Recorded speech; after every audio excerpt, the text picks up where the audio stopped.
maps of the Brits in Jerusalem, you'll see that it says slum demolished. Right? That's the plan. That was the plan. Baruch Hashem, they didn't get the chance to do it for different reasons. But the plans to demolish Nachalat Shiv'ah were still out there in the 70s. You guys remember I told you that lots of money was invested in Jerusalem. After they united the city, somebody decided that the plans to ruin and demolish Nachalat Shiv'ah would be actually a nice idea, especially when this is how it looked. People lived here. I mean, it's hard to believe, but this is how Nachalat Shiv'ah looked like. It was just not very old. Yeah, I mean, it could be nostalgic, but not really what downtown Jerusalem should look like. So they came up with the idea to demolish everything and build. I'm going to show you the plans. You'll not believe it. And build this. This was the plan for Nachalat Shiv'ah at the beginning of the 80s. And you will not believe it, but they did start. So whoever stands there can actually see this house. See that?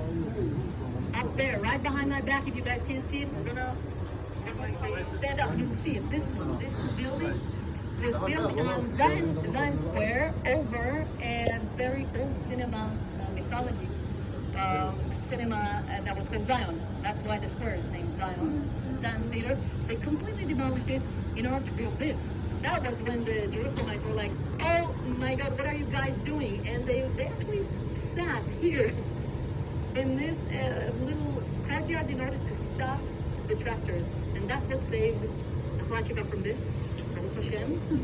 But then years have passed. We had a new mayor named Billnert. Somehow, all kinds of envelopes that changed hands, and all of a sudden you got this. So there were houses that were in the preservation list, which you were not supposed to touch, but all of a sudden, well, you can see things happen.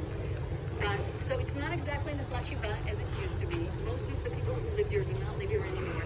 The synagogues do not even have a minyan every morning as they used to, because most of the population here is, even those who live here are not religious. But there are some who do. Oh, I wanted to say hello, Manishma. Okay, so this is Randy, and here's the funny story about how did I meet Randy. I wish I had the time to go, but I don't. I know you want to host us. Thank you. So I was here once with a tour guiding course in English, and I was giving all the explanation out here. And then when I finished, one of the guys said, "Do you want to maybe see a house, an apartment in Nachalat Shiv'ah?" I'm like, "Yeah." So he said, "My name is Gil, and I live up here. You guys want to come in?" I'm like, "Where have you been 10 minutes ago when we started talking in the sun?" So Gil and Randy Zohar live here. Gil is a tour guide from Canada, speaks and not really working much because of the situation. But he's also a journalist in the Jerusalem Post. Some of his articles.